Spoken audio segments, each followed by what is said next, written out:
Bueno, hoy es 27 de enero del 2025, son exactamente las 7:05. Después de estar casi todo el día en embarcación, hemos venido a reunirnos con el doctor Huanca y su hermana, la licenciada Huanca, a los fines de recepcionar todas las pruebas que respaldan la denuncia pública que hicieron estos profesionales que fueron discriminados, hostigados, perseguidos, cesanteados.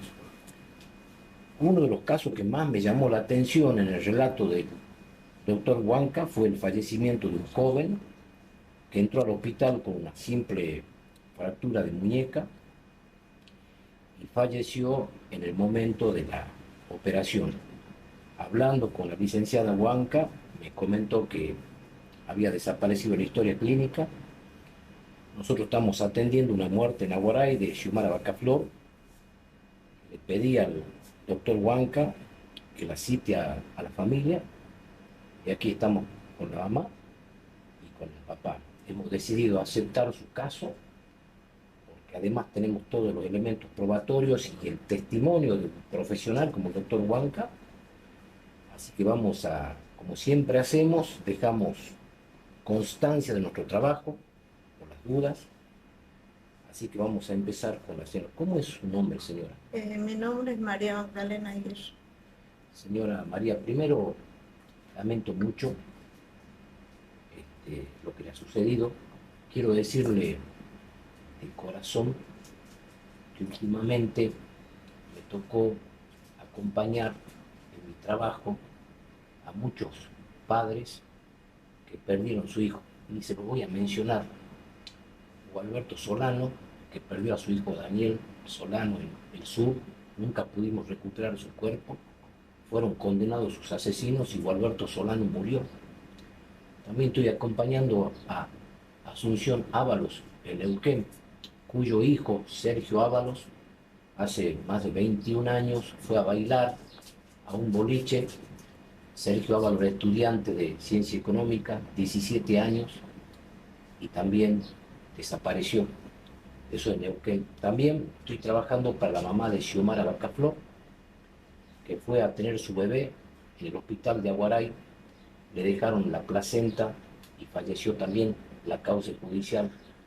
También he acompañado a los padres de Centurión, un chico con leucemia que fue detenido en la comisaría, un chico que no podía hacer nunca entrar en esa situación, falleció, los policías fueron condenados.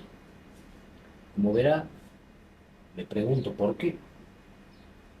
Quiero que me hable de su hijo, lamento, falleció con 21 años de edad. Quiero que me cuente qué pasó, cómo era su hijo, era un chico sano, joven. ¿Qué es lo que sucedió, señora? Bueno, él se había caído de la moto y se había fracturado la muñeca nada más. Y lo llevó al hospital. Bueno, él primero ingresó por la guardia y le han dicho que se vaya así nomás. Entonces dice que él agarra y le dice, pero ¿cómo? Mira cómo tengo acá, lo siento hinchado para el costado. Entonces dice que ahí una de las enfermeras le dice, bueno, llámelo al traumatólogo para que le mire. En eso dice que bajó el doctor Guzmán, le dijo, no, dice, esta quebradura tiene que operarte. Y lo había citado en la clínica Sagrado Corazón. Bueno, después me llama por teléfono y dice, mamá, dice, me caí de la moto, estoy acá en la guardia, entonces nosotros lo vamos a ver. Y ya tenía la fédula, pues no lo habían hecho, solo tenía la fédula y la venda. Y lo mandaron nomás a la casa. ¿Qué fecha fue eso, señora? Él se cayó el 22 de septiembre. Usted me estuvo diciendo que su hijo estudiaba un profesorado, Sí, que iba a una localidad, pero usted le habían comprado la moto. claro, él estaba estudiando para el profesorado de matemáticas. Ella iba en segundo año. Nosotros, para que él se independice, porque si no era que tenía que llevarle al papá, volver a traer, le compramos la moto y él la dejaba en la orilla del hospital, ahí cuidan moto, entonces él tomaba el colectivo y se iba. Cuando regresaba, lo vemos, retiraba su moto y se iba a la casa. O sea que él no iba en moto a Irigoyen. No, él se protegía de la ruta, no lo dejaban ustedes viajar. No. Entonces la moto la tenía para que él se maneje acá en Orano, porque a veces tenía que ir a la Casa de la Cultura, Pues hacía las prácticas en el colegio, en la técnica número 5. Entonces él en la tarde, por ahí comía, dice, mamá, me voy. Entonces agarraba la moto y se iba, porque él ya estaba haciendo prácticas y le tocaba a veces en el colegio. Y la última práctica que no la pudo hacer, le tocó en el colegio de manualidades. Que, bueno, Bien, ahí ya estamos entonces que le pusieron la fístula ese, le inventaron el claro. brazo, y ahí qué sucede. Y bueno, entonces yo agarro, como el doctor lo había citado la clínica Sagrado Corazón, le digo, mejor vamos a ver otro médico. Entonces yo agarro, lo traigo a la clínica UM y ahí lo ve el doctor Antelo. Y el doctor Antelo me dice, mira, me dice, esto es para operación. Mira, si yo, dice, te lo puedo operar, dice, te va a salir 400.000 la operación, pues yo me hago cargo de todo. Entonces, yo lo miro a mi hijo, me dice, mamá, no se mueve. Entonces salimos de ahí y nos vamos porque él no estaba esperando afuera, mi esposo. Y salimos de ahí de la clínica y le digo, ¿qué hacemos, papi? Le digo, mira, me sale tanto la operación Usted y no tiene obra social. no tenemos obra social nosotros. Y entonces agarra y me dice, ¿por qué no vamos mejor a ver el hospital?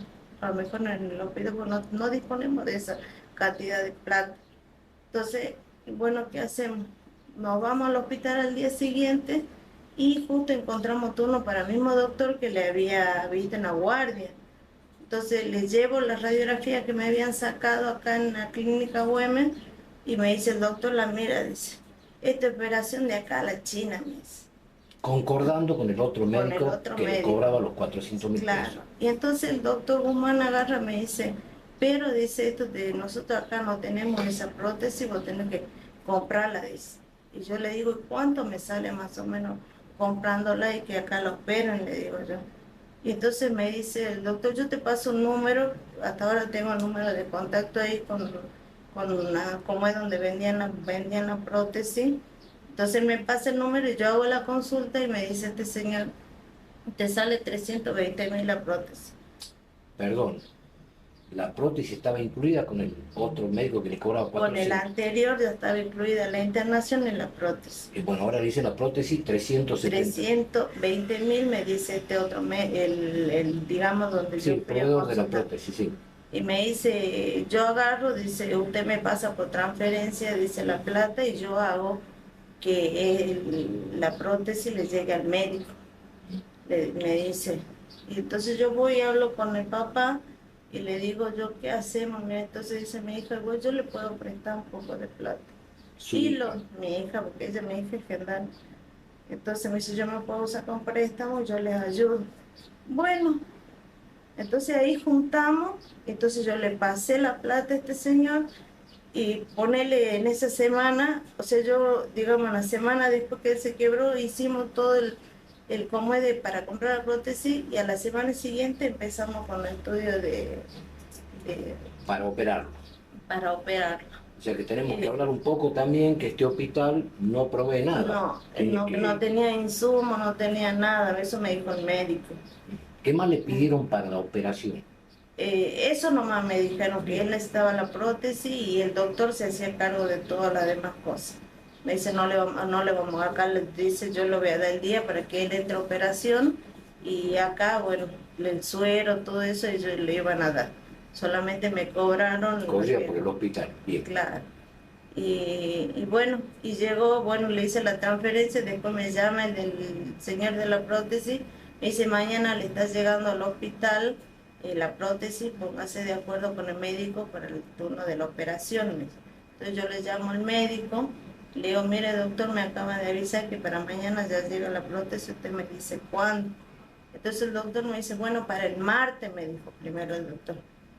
Después agarro el martes, me llama a mediodía, me dice, señora, no lo voy a poder operar hoy porque estoy viniendo de Jujuy y ya cuando si llego cansado, no voy a poder operar. Dejemos para el viernes. Entonces el viernes, tráigalo a las 7 de la mañana, tráigalo en ayuna, dice, yo voy a avisar, dice, en trauma para que lo reciban. Bueno, entonces nosotros el día viernes llegamos al hospital. Voy yo a la parte de tomografía a pedir porque tengo el PDF, tengo todo en CD, todo, las dos traumatologías le hicieron, una de la muñeca y otra de la cabeza para ver si él tenía golpe. Entonces voy, retiro eso y nos subimos arriba. Bueno, ahí nos recibo una enfermera, le doy todo el estudio, lo interno. Y el doctor me llama y dice que a las 12 iba a hacer la operación. ¿En a qué hora entra? Ya Bueno, internado. llegó a las 12, el doctor no había llegado. El doctor apareció a las 3 de la tarde. Discúlpeme vamos a interrumpir. Cuando el paciente ingresa, ya a partir de ese momento está la historia clínica. Historia clínica que también tiene que tener cuando fue a la guardia por el golpe, ¿no es cierto? Claro. Entonces, ahí ya, a partir de ese momento, hay una historia clínica con el ingreso del paciente. Continúa y bueno, a las 12 era la operación. Las 12, entonces el doctor no llegó, después como a las 12:30 van, la enfermera le ponen el suero, y le dijo que le iban a operar, que estaban a la espera de que venga el médico. Bueno, el doctor vino a las 3 de la tarde y bueno, y ahí ya se lo llevaron Le hicieron los estudios prequirúrgicos durante la semana. durante la semana. Usted no tiene esos estudios. Tengo todos los estudios lo único que no tengo es el electro, porque me lo han hecho quedar ahí. Eso me habían dicho previamente que yo lo podía retirar cuando él termine la operación. O sea, usted entregó el electrocardiograma. Claro. Bien, lo entran a operar. Y bueno, de ahí él entra, yo quería entrar y me dice la enfermera no pueden entrar más allá de porque acá es terapia. Entonces me quedé parada después. A las 3:30, Una pregunta antes que continúe. ¿Usted sabe el nombre del equipo médico que lo operó completo?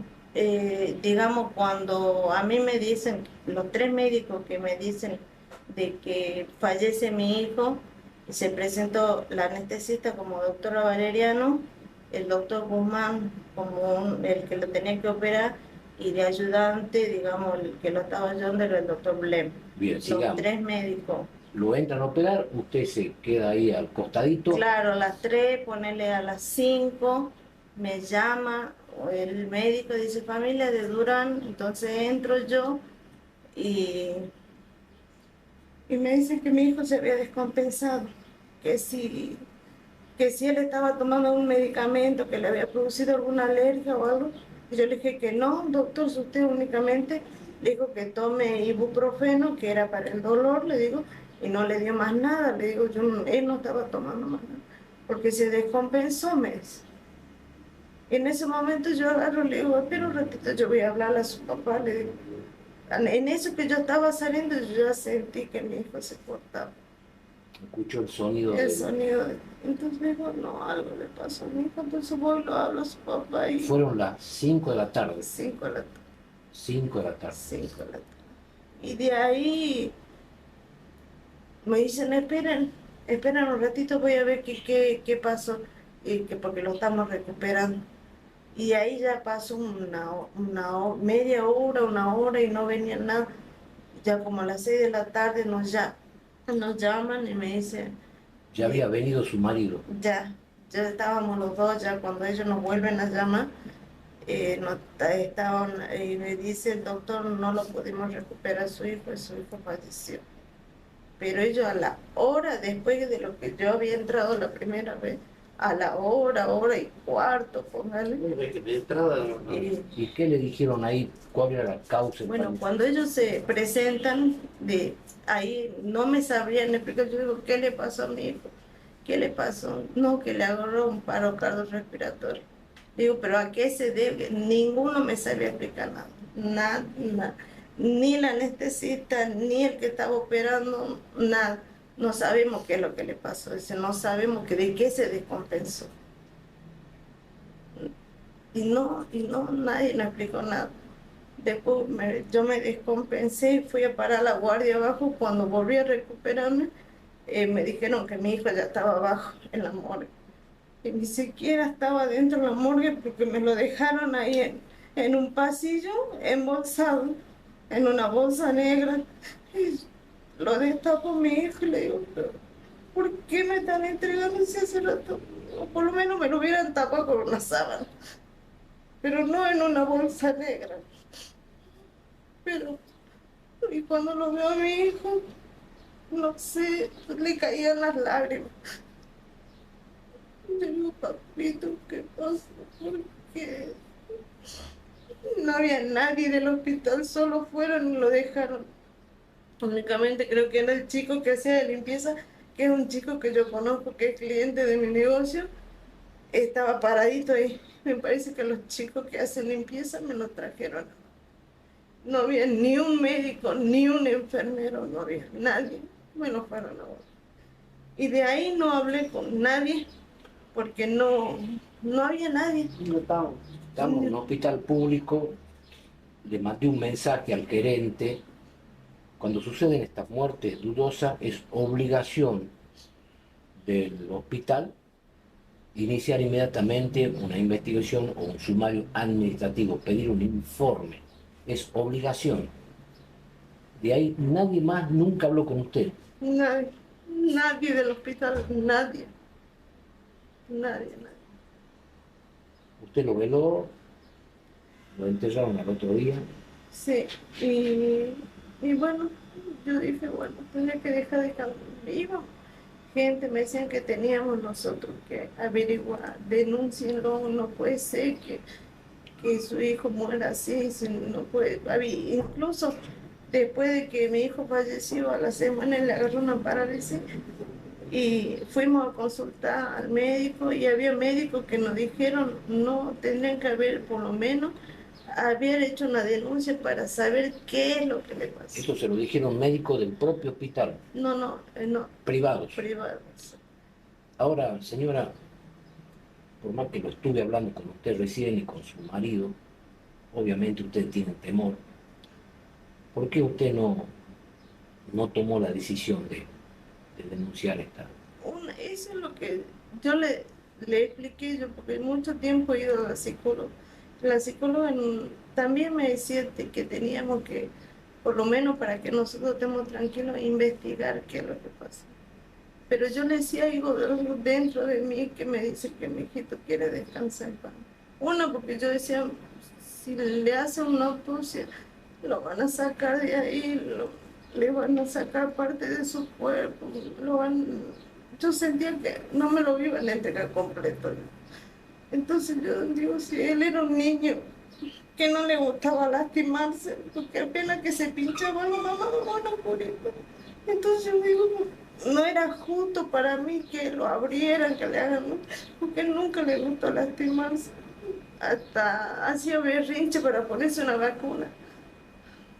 Siempre ha sido un chico que le he cuidado tanto, hasta de los golpes, no sé. Entonces, ¿Cuántos hijos tiene usted, señora? dos. Mi hija que tiene ahora 29 años y él que tenía 21 años. Su hija es la que Gendarme. miembro Sí. la que le ayuda a sacar el préstamo para pagar. Sí, pero ¿Y ella qué le dice como persona de la Fuerza de Seguridad?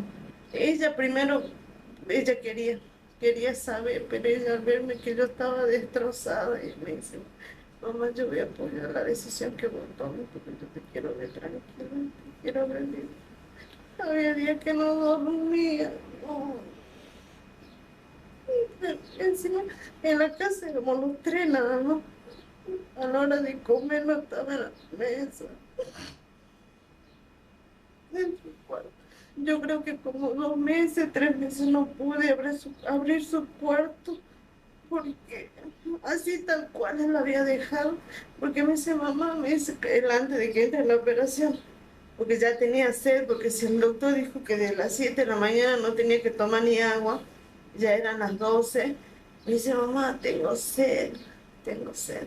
Digo, pero papá, no puedes tomar agua si para operarte no tenés que tomar agua, pero tengo hambre. Entonces, cuando salga de la operación, comprame una galleta mana, porque él era, le habla así, estoy cagado de hambre, decía.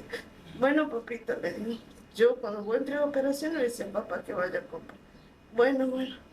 Y eso era lo que quedamos con la galleta ahí. Y él Y de ahí bueno, nunca nadie le dio una respuesta. no. Señora, yo llegué a usted a través del doctor Huanca, que habló con usted recién lo escuchó. Sí, Sí, que sí. nadie puede fallecer en esta operación, que son de rutina. Eh, Usted también tiene sospecha de que Yo, digamos, después que yo he ido a la psicóloga, empecé a tranquilizarme un poco más, entonces yo le di, tengo un amigo, entonces yo agarré y le dije, fíjate si en la historia clínica figura sobre la internación, sobre la operación. Y bueno, él me sacó una foto y no hay nada. la acabo de ver, el hecho de la desaparición de una historia clínica que pertenece al paciente, ese solo hecho ya es una irregularidad. Lo primero, el paciente tiene muchos ¿Y derechos. sabe qué es lo que han puesto ahí cuando me entregaron el papel de defunción? Ahí dice paro cardiorrespiratorio por obesidad mórbida. Como bueno, o sea, no sé, yo veo tantos gorditos que se operan. ¿No? Pero bueno, pero se toman todos los recaudos cuando tienen el peso excesivo, todo eso está dentro de los protocolos médicos.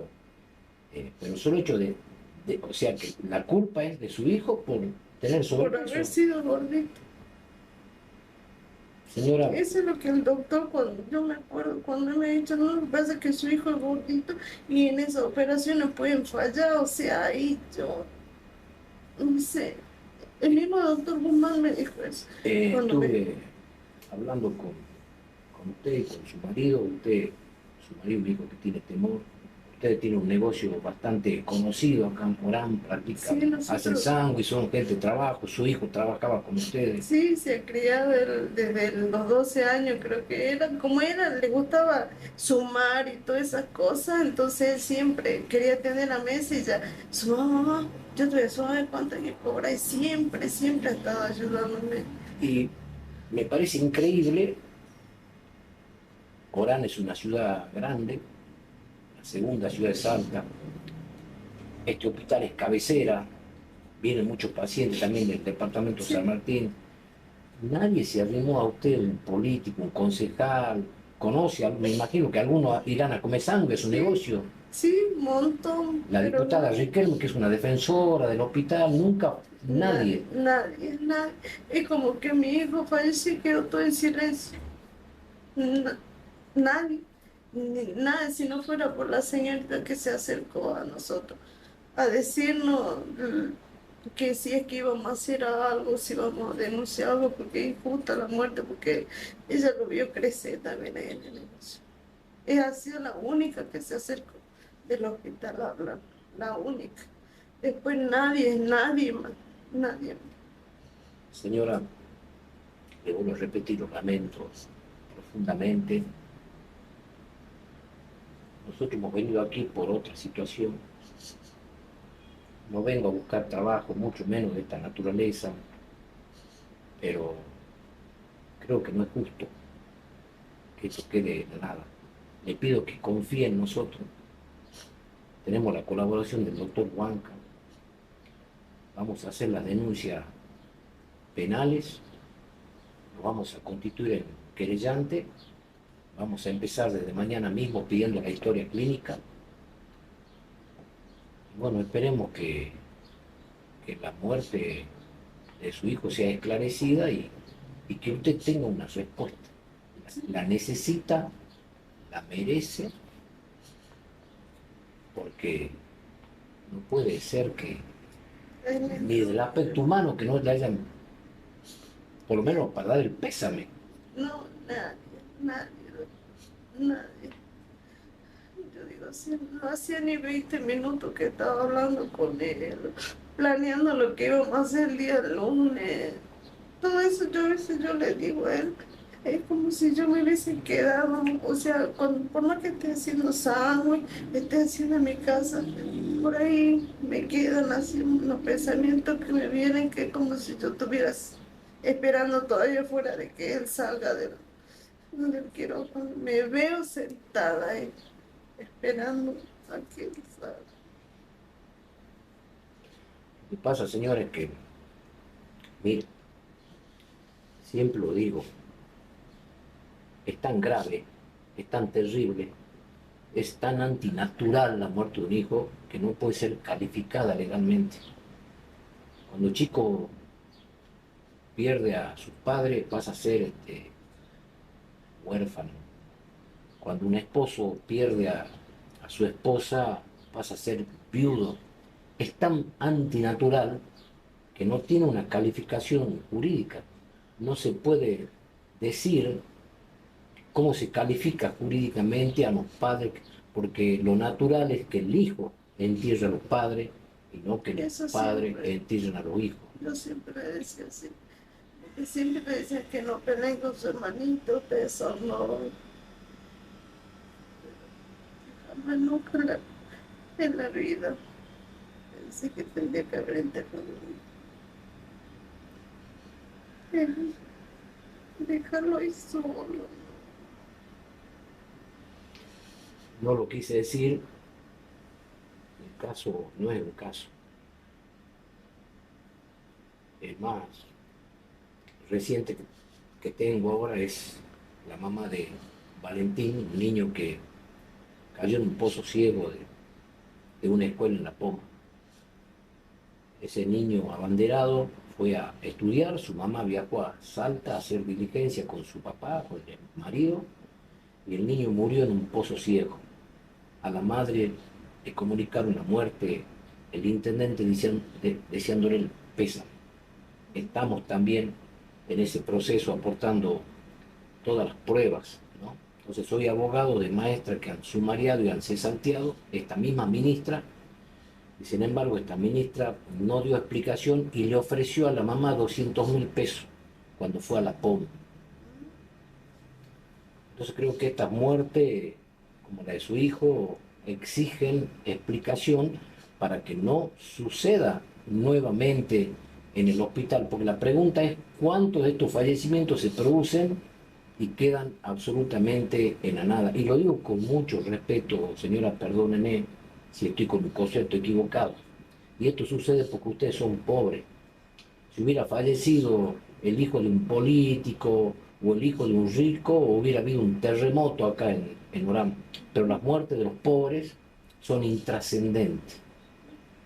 Fíjese, pusieron ahí que su hijo murió por ser gordito. Faltaba que pongan que murió por ser morocho. Así, así dice en el papel de Su hijo tuvo anteriormente algún problema de enfermedad, no, fue internado alguna vez, le tuvieron que hacer una dieta, no, un chico totalmente sano, sano. sano, sano. Bueno, señora, Encima él iba a jugar rugby también. Y siempre, todos los años por el colegio le hacíamos los análisis, lo que le piden en la escuela, en el colegio. Después cuando iba a hecho un tiempo de rugby, le pidieron también la actitud física, todo normal. Después jugaba vóley, pidieron la actitud física, también era todo normal. No, hace, es el ser rellenito y gordito no le afectaba hacer deporte. hace unos tiempos participé en un juicio defendiendo a la familia Centurión. Su hijo fue detenido por la policía por ser sospechoso, porque era un chico que andaba con capucha, porque todo su cuerpo era un mapa de cicatrices de la enfermedad que él había tenido desde niño, leucemia. Sus padres pasaron muchísimo tiempo, años en Buenos Aires. El chico había tenido múltiples operaciones, injertos.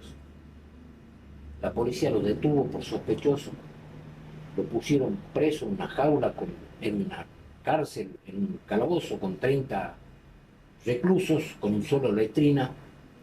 Un chico que tenía la defensa baja, tomaba remedio y después de ahí falleció. También la autopsia, ¿no? Para salvar a los policías, determinaron que el chico era un tumor caminando. Los policías fueron condenados por apremios y por delitos menores. Ese es otro caso también que hemos atendido en los últimos tiempos, ¿no? Se hizo justicia a medias. Así que bueno, la vamos a atender con todo gusto eh, para que la muerte de su hijo se esclarezca y no quede impune. Y tenemos la colaboración del doctor Huanca, que ha decidido denunciar y enfrentar la corrupción del Hospital de Orán, que usted ya debe estar Sí, enterada. sí, sí. Le agradezco de todo corazón. Como señora, yo a usted le agradezco, le pido perdón por hacerla revivir esto. Ahí estuve viendo las pruebas que usted tiene en el celular, cuídela, ahora la vamos a pasar. Y bueno, comenzamos desde mañana, señora. Muchísimas gracias. No, gracias a usted.